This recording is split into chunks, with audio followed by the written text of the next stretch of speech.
Olá, pessoal. Bom dia, boa tarde, boa noite. Vamos para a nossa unidade 5. E nessa unidade a gente tem 3 conteúdos a pensar, a estudar.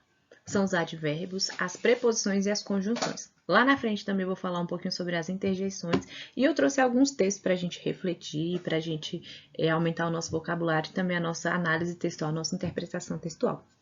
O que é o advérbio? O advérbio ele vai pertencer às classes gramaticais invariáveis, ou seja, ele não vai sofrer mudança de gênero e número. Os advérbios, eles sempre ficarão no masculino e no singular. A função do advérbio é modificar um verbo, um adjetivo e até mesmo outro advérbio. E eles sempre trarão alguma circunstância para esse verbo, para esse adjetivo ou para esse outro advérbio, né? Trazendo uma circunstância, seja ela de afirmação, assunto, causa, dúvida, intensidade, instrumento, lugar, modo, negação e tempo. Os que mais aparecem são de afirmação, dúvida, intensidade, lugar, modo, negação e tempo, beleza? Se vocês quiserem, ao longo da aula, pausar, fazer algumas anotações a respeito dessas classes gramaticais, vai ser ótimo, viu, gente? Porque são classes gramaticais grandes e tem muita informação, né, a respeito delas, tranquilo? Tem aí alguns exercícios, eu trouxe 3 questõezinhas, então chegou o momento de vocês pausarem novamente a aula. Tentem resolver a questão 1, tá bom? Nós temos também a questão 2, pausem e tentem fazer. E também a questão 3. Na questão 3 aí vocês vão ter que transformar as expressões adverbiais em advérbios. Então, por exemplo, ela agiu com firmeza, ou seja, ela agiu firmemente. Beleza, gente? Então, eu vou dar um tempinho aí para vocês pausarem a aula e resolverem essas 3 questõezinhas. A outra classe gramatical que nós vamos estudar são as preposições.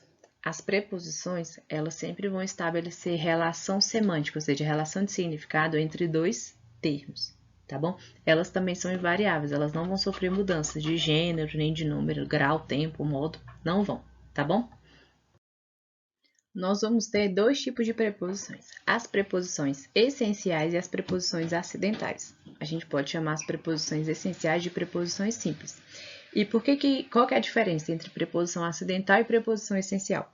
Quando a gente fala sobre preposição essencial, é que elas são palavrinhas que só vão ser preposições. Elas não vão desempenhar outra função dentro da nossa língua. Elas não vão participar, não vão pertencer a nenhuma outra classe gramatical. Elas serão apenas preposições.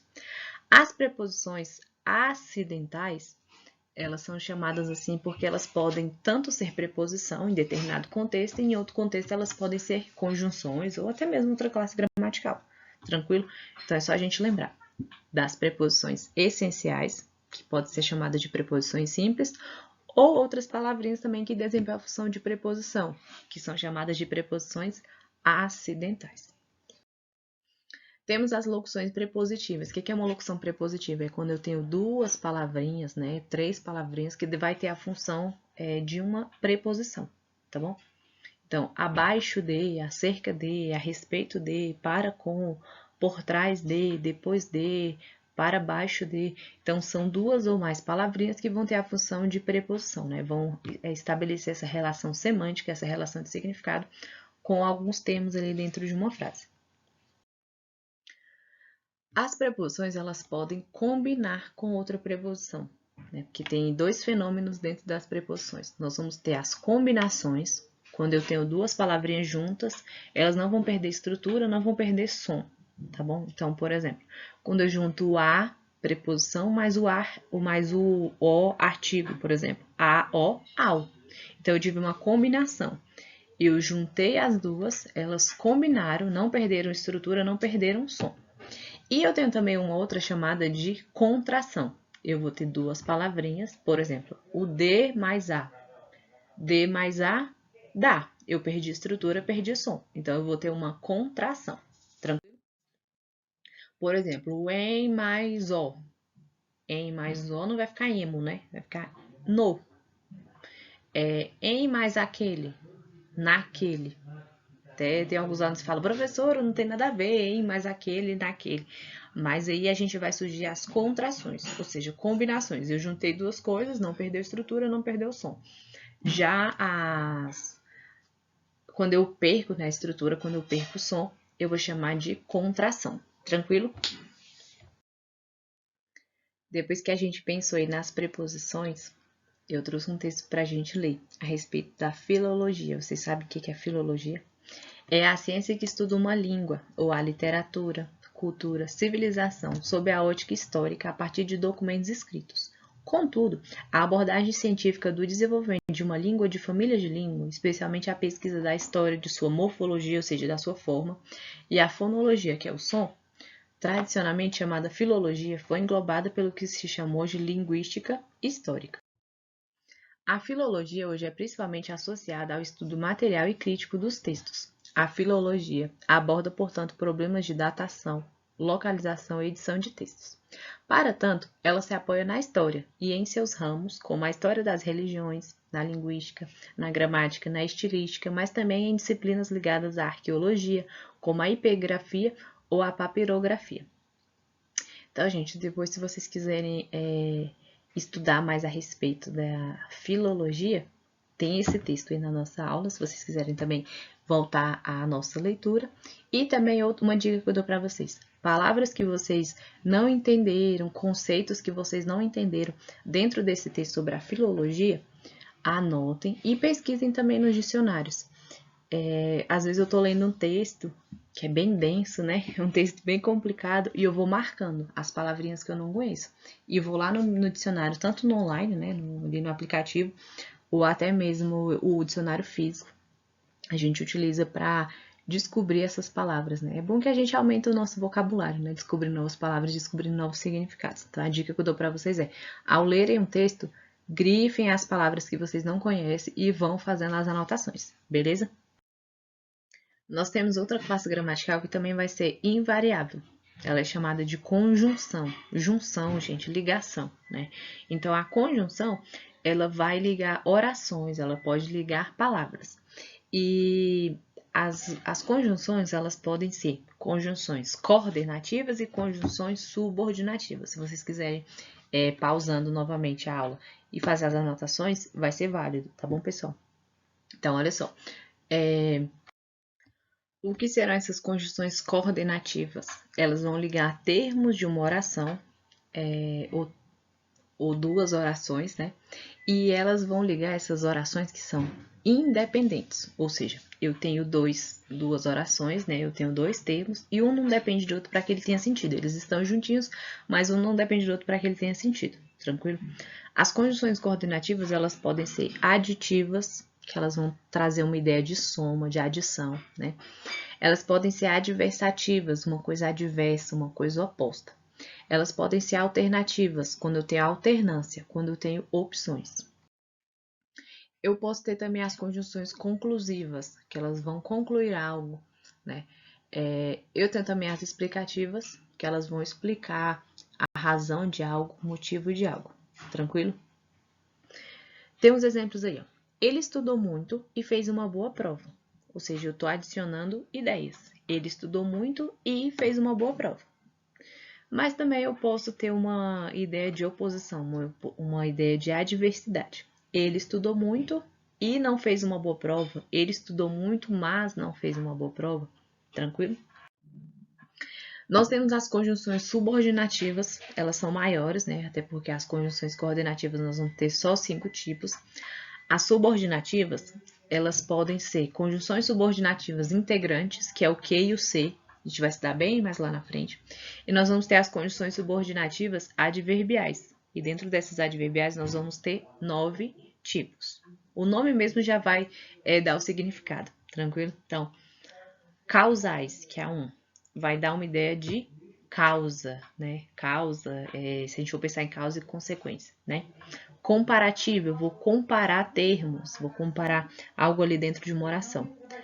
As concessivas, pode ter uma ideia de oposição, de adversidade, mas uma coisa não impede que a outra aconteça.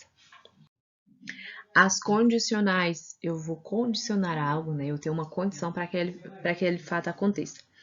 Conformativas vai dar uma ideia de conformidade, de adequação, de regras, tá?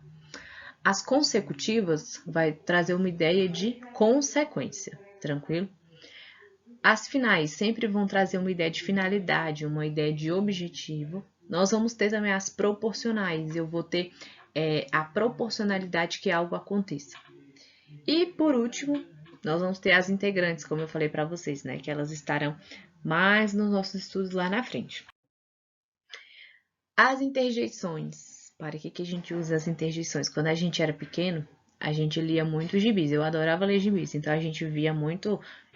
Alguém estava dormindo, aí passava os desenhos assim, né? Alguém estava xingando, aparecia raio, bomba, caveira, tudo ali naquele balãozinho. Então aqueles sonzinhos, né, que vão traduzir emoções, aqueles sonzinhos que podem transmitir algo, até mesmo coisas que estão traduzindo mesmo as nossas emoções, algo que está representando as nossas emoções, nós vamos chamar de interjeição. Então, ufa, que calor! Estou surpresa. Então, todas as vezes que a gente tiver palavrinhas que estão traduzindo, que estão representando as nossas emoções, nós vamos utilizar as interjeições, tá bom? Por exemplo, de dor. Ai, queimei meu braço. Silêncio. Psiu, silêncio. Suspensão. Basta, né? Ou seja, stop, chega, né? Gente, tem um dever aí sobre as conjunções.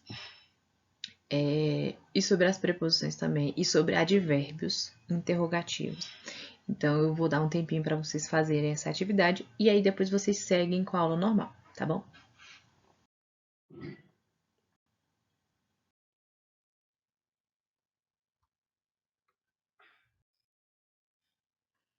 Trouxe um texto aí pra gente ler, tá bom?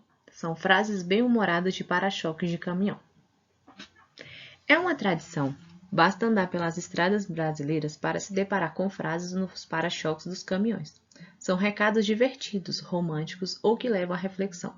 O fato é que os caminhoneiros brasileiros são verdadeiros poetas das estradas e levam no para-choque de seus veículos mensagens por onde passam. A seguir, nós vamos ter alguns exemplos. Se já fui pobre, não me lembro mais. Se já fui rico, me roubaram. Melhor chegar atrasado neste mundo do que adiantado no outro. Se casamento fosse bom, não precisaria de testemunhas. Não é pressa, é saudade. Sorria, você acabou de ser ultrapassado por um caminhão. A gente encontra muito aí, né, pelas estradas. Quando a gente viaja, a gente encontra nos para-choques de caminhões umas frases bem engraçadas, né? Igual essas aí que eu coloquei para vocês. E agora, um pontinho aí de reflexão na nossa aula. Em sua opinião, qual que é a importância dos caminhoneiros na sociedade? Então, vocês podem responder no caderno. Pausem a aula e respondam, façam essa reflexão e depois vocês coloquem no papel a reflexão de vocês, tá bom? Tem outro texto, outra reflexão. Esse texto é O Carpinteiro e a Casa. Um velho carpinteiro estava para se aposentar. Contou a seu chefe os planos de largar o serviço de carpintaria e construção de casas para viver uma vida mais calma com a sua família. Claro que sentiria falta do pagamento mensal, mas necessitava da aposentadoria. O dono da empresa sentiu em saber que perderia um dos seus melhores empregados e pediu a ele que construísse a última casa como um favor especial. O carpinteiro construiu, mas com o tempo era fácil ver que seus pensamentos e seu coração não estavam no trabalho. Ele não se empenhou no serviço e utilizou mão de obra e matéria-prima de qualidade inferior. Foi uma maneira lamentável de encerrar sua carreira. Quando o carpinteiro terminou o trabalho, o construtor veio inspecionar a casa e entregou a chave da porta ao carpinteiro. Esta é sua casa, ele disse. Meu presente para você. Que choque, que vergonha. Se ele soubesse que estava construindo sua própria casa, teria feito completamente diferente. Não teria sido tão relaxado. Agora iria morar numa casa feita de qualquer maneira. Assim acontece conosco. Construímos nossas vidas de maneira distraída, reagindo mais que agindo, desejando colocar menos do que melhor. Nos assuntos importantes, não empenhamos nosso melhor esforço. Então, em choque, olhamos para a situação que criamos e vemos que estamos morando na casa que construímos. Se soubéssemos disso, teríamos feito diferente. Tem algumas reflexões para a gente fazer a respeito desse texto. Se vocês quiserem também pausar a aula, fazer essas reflexões e colocar no papel também.